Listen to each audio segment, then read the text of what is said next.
अच्छा हां, जो हमारी फेडरल गवर्नमेंट है वो जरा अपनी फंक्शनल रिव्यू करे गवर्नमेंट साइज की। हमारे अंदर बहुत ज्यादा हाई रिडंडेंसी होती है, और खासतौर पे 18th अमेंडमेंट के बाद जब सारी चीजें चली गई हैं, नीचे प्रोविंसेस को चली गई है, भाई फेडरल गवर्नमेंट का तो साइज उतना ही है, बढ़ गया है। क्यों? कम करें उसके ऊपर, थोड़ा सा उसके ऊपर जरा देखें कि हमें किस चीज की जरूरत है, किसकी नहीं है।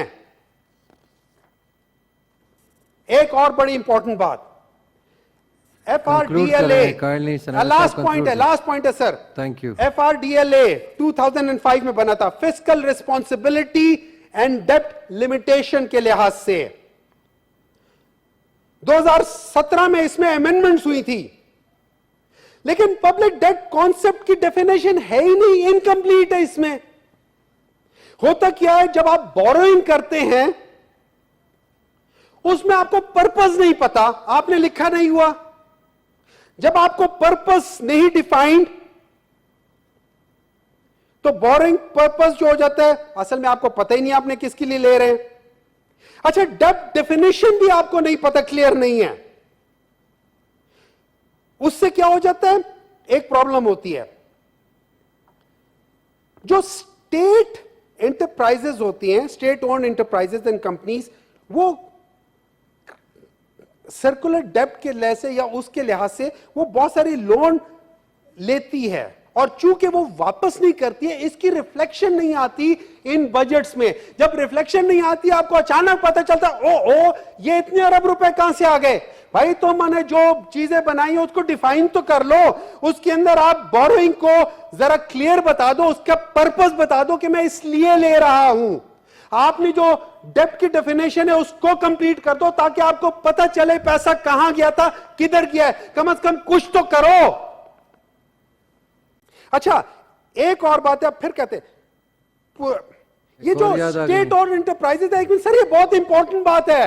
अच्छा, स्टेट ओन्ड एंटरप्राइजेस में जो ज्यादातर चीजें ये अगेन पंजाब और सिंध वाले कर रहे हैं।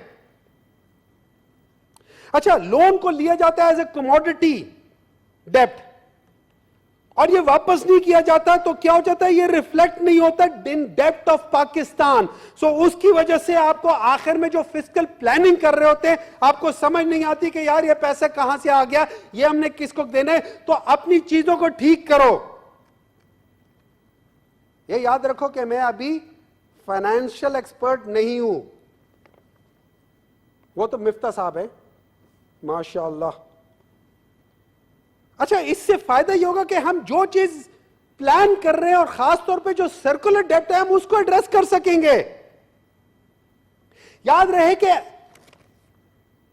इमरान खान ने फरवरी के शुरू में कहा था कि मैं पेट्रोल की प्राइस इतनी कम कर दूंगा और बढ़ाऊंगा नहीं, और फलाना चीज। ये मार्च के एंड तक, अप्रैल तक कुछ नहीं हुआ। और जो IMF का प्रेशर था, क्या इमरान खान के ऊपर नहीं था प्रेशर? था, लेकिन उसने वो प्रेशर मेंटेन रखा है। क्यों?